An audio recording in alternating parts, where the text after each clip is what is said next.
Hello everyone, I am Deepesh from IIT Delhi और इस video में हम डिस्कस कर रहे होंगे गेट नेट के प्रीवियस ईयर क्वेश्चंस जो कि बहुत ही ज़्यादा इंपॉर्टेंट रहेंगे हमारी जैम प्रिपरेशन को बूस्ट अप करने के लिए।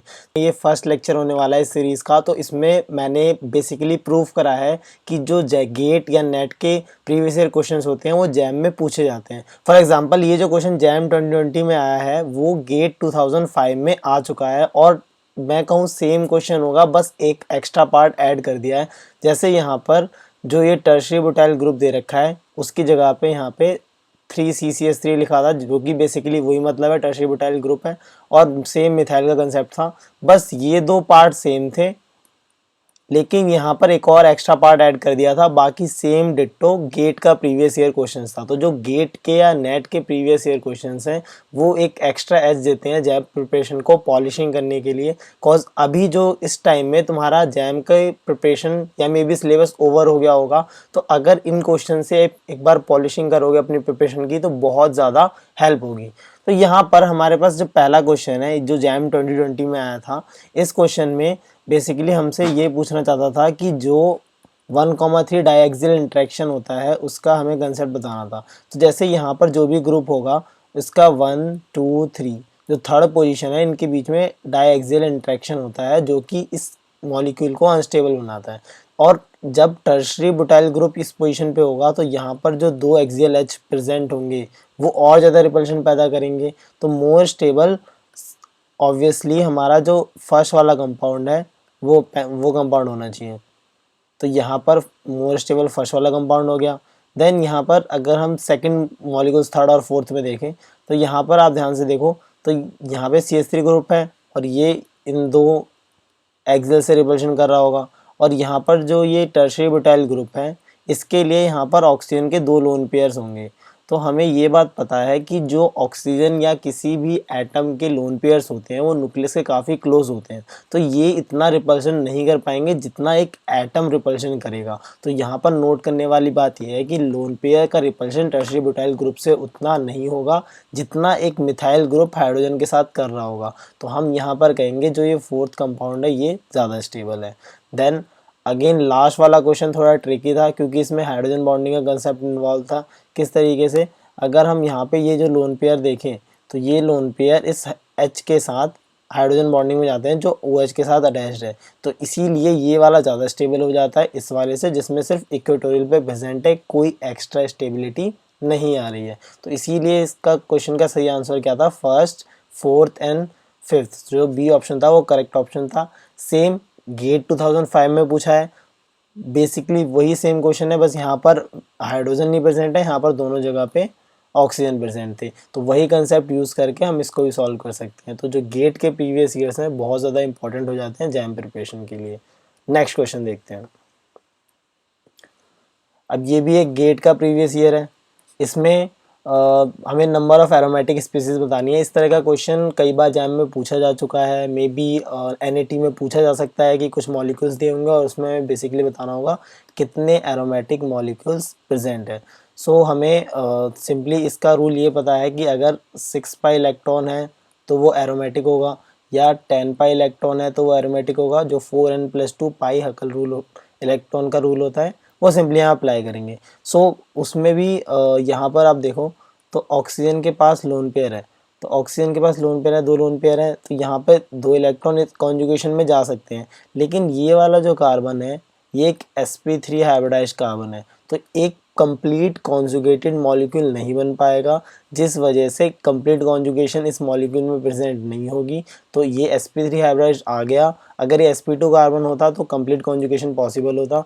तो भले ही इसमें अगर 6 पाई इलेक्ट्रॉन है लेकिन sp3 होने की वजह से कंप्लीट कॉन्जुगेशन नहीं होगा और ये एरोमेटिक नहीं होगा। देन इसमें देखें हम तो यहाँ पर 3 पाई बॉन्ड हमें नज़र में आ रहे हैं, 1, 2, 3, 6 पाई इलेक्ट्रॉन है और सारे ही sp2 हाइब्रिडाइज्ड हैं। अगर हम ऑक्सीजन को देखें तो वो भी sp2 हाइब्रिडाइज्ड है, इसीलिए ये तीनों कॉन्जुगेशन कर लेंगे आपस में तीनों बॉन्ड और इसीलिए ये क्या होगा, एरोमेटिक हो जाएगा। देन यहाँ पर इस क्वेश्चन में देखो ये एक 5 मेंबर रिंग है, इसमें पॉजिटिव चार्ज है और 2 पाई बॉन्ड दे रखे हैं।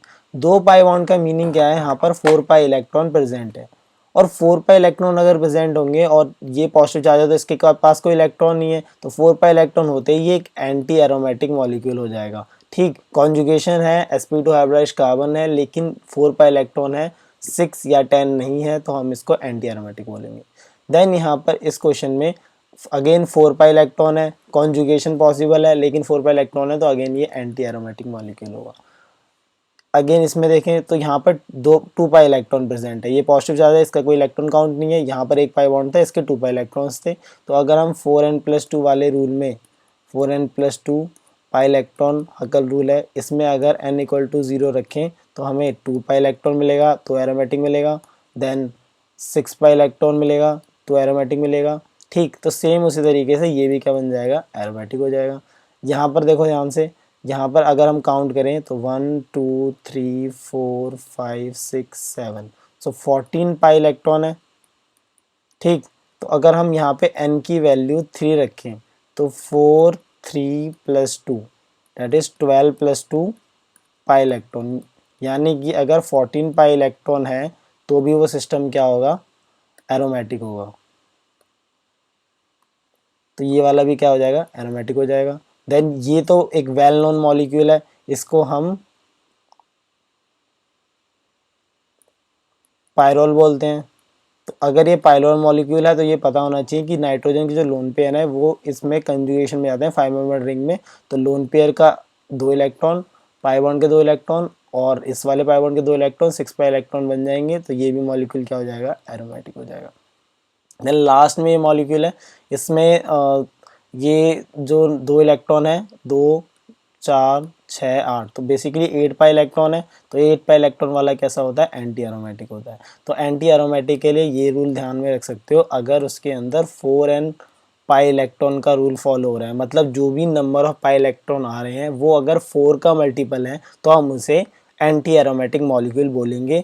और ये बात इंपॉर्टेंट है कि उसमें कंप्लीट कॉन्जुगेशन होना चाहिए, अगर कंप्लीट कॉन्जुगेशन नहीं होगा तो भी हम उसे एंटी एरोमेटिक नहीं बोलेंगे, उसकी अलग कैटेगरी में हम उसको रखेंगे। तो यहाँ पर टोटल जो